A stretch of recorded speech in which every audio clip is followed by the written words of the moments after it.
Hello, I am Kyle Ditty. I'm from Medford, Oregon. And being from Oregon means I definitely like to go hiking, fishing, being in the outdoors, and exploring. And so, what I'm going to be talking about today is specifically the stock market and why I like it so much. So, how did I get involved into the stock market? It started actually in high school, back before I knew anything about it. Um, when I was younger, I've always been kind of like a go getter, ambitious. I want things to happen in my life. And so I decided to get a job on top of my school in athletics because I wanted to start making some money so I had more freedom. And so I started at a couple minimum wage jobs, and they all sucked. I hated every single one of those jobs. My first one was Panda Express. I had to cut onions, raw onions, for 8 hours a day. And so I just, like, when I was cutting them, I was crying the whole time because of the fumes. It sucked. So I quit after 3 days. My next minimum wage job, I went to a retirement community, and the coworkers and the environment was just bad working conditions. So working a lot, not making really any money, and I was getting really discouraged because I wasn't making money, and I did not like my job. And as I was thinking about like the 5, 10 year, 15-year plan, I was like, oh, this whole 9 to 5 thing is not for me, and so far it totally sucks. But I didn't completely give up, and so then I went to the new job. I quit the old folks' home and worked at Cold Stone Creamery, and I hated that job as well. Same thing, minimum wage. I got tips, so it was a little bit better, but the boss was terrible. And so again, I was working a lot, and it was absolutely miserable. Couldn't hang out with my friends or family. I was just too busy and I wasn't making good money. And again, because I wanted good things to happen in my life and for me to be in control, I still started to look into alternative methods of making money and ways I could be financially free. And so something that was always taught to me was you should invest your money. You should put it to work for you, and you can watch it passively grow. So what I did is I started to research it, and so when I was younger, I actually got into a Roth IRA. And for people who don't know what a Roth IRA is, it's just an investment account that you put money in. And when you take it out when you're 65, you don't have to pay taxes on it, and you can watch it grow exponentially. But yeah, so I did some calculations on Edward Jones, and I found out if you just do like a little payment now and you just wait, you can watch it exponentially grow. So when you're 65, you can actually retire with way, way, way, way more money. And so, with me being in that situation with the jobs that I hated and making hardly any money, I thought this was way too good to be true. I could put a little money in now and then just go on with my life, and that the money worked for me. And then, boom, I would have what I wanted. I'd have my goals achieved. And so it seemed really good. So, from a young age in high school, I immediately started building up my Roth IRA so I could be wealthy later on in life and be able to pursue my passions instead of working some job I didn't care about it and I also didn't like. So that's what I did. But then life, gets harder as you grow up. And I went to college and I had to pay for everything myself. And so again, I had to make more money and pay for the bills because my bills just got dramatically larger and I could no longer just live off with what I have. And so that's when I started to get stressed out again. So I was like, okay, so I kind of have a basic knowledge of the stock market. There's Roth. I can buy ETFs. ETFs, for people who don't know, is kind of like it's like a mutual fund. So it's just a compilation of different stocks all in one. So you buy one ETF and then you have thousands of stocks potentially, or hundreds or dozens, and it just spreads it out. So that money, you get equal shares of whatever the ETF or the mutual fund is representing. So it's a really good way to diversify your investments. So that's basically all I knew about it. So that's what I was doing in my Roths. But yeah, and so I went to college and I needed the money now. And so it's like, okay, again, I'm in a college town, no real opportunities to make good money.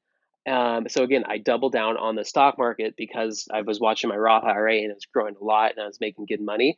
So I decided to make my major financial economics. And that's really when my passion for this really exploded.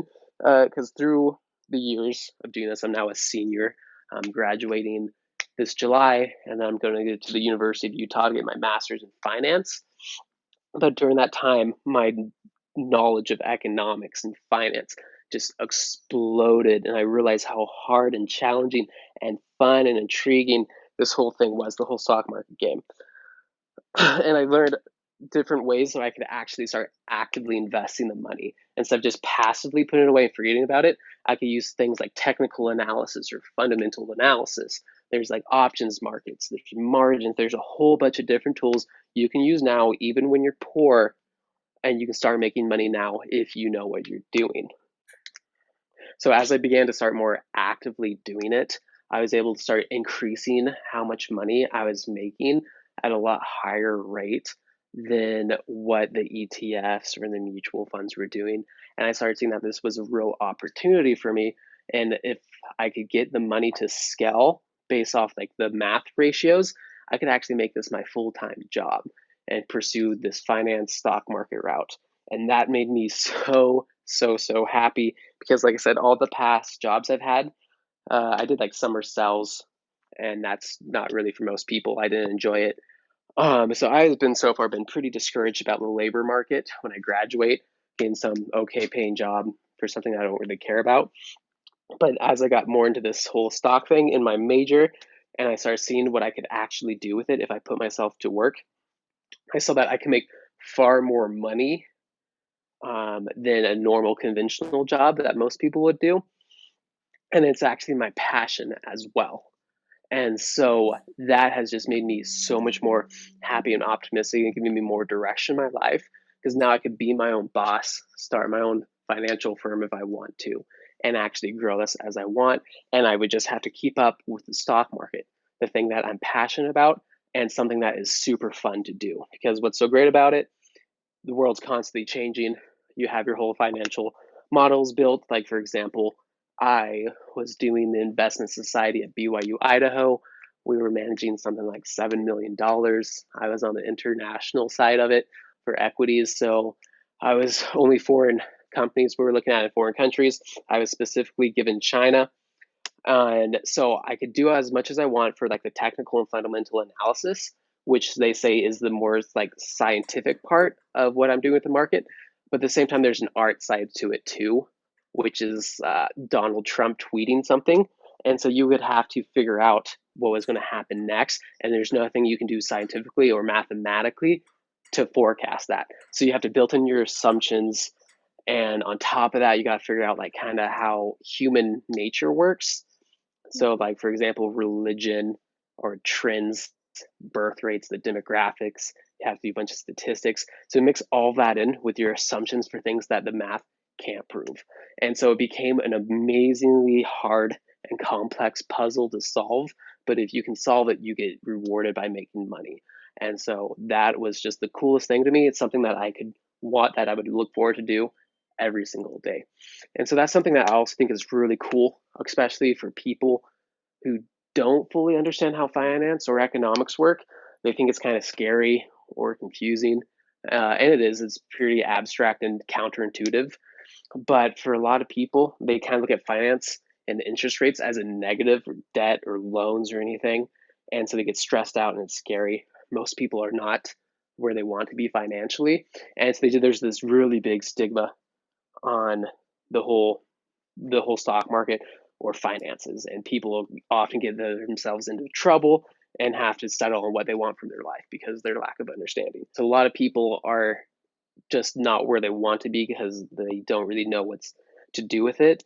But for me, I see finance and economics and the stock market specifically as something that gives you hope and a better future because if you just put it to work for you, every day going forward will be better and you will have a better spot and be in a better spot financially if you put your faith into it and actually run with what's going on. And so everything kind of just gets better with time. And something that I think is cool, for example, since I've really started actively doing this myself, just in the last 4 weeks of actively trading, I've been able to make enough to pay for my next semester's worth of tuition within just 20 days of trading days on the market. And so if you take the time and you learn how to do it and what goes behind it, you can just exponentially grow your wealth. you can get yourself where you want to be through those investment vehicles. Awesome. Well, thank you so much, Kyle. This was a wonderful podcast. And definitely I've learned something new within this, and I hope that your um, ambition and your love for this continues to grow and continues to give you profit. So thank you once again for being on my podcast. Thank you for having me.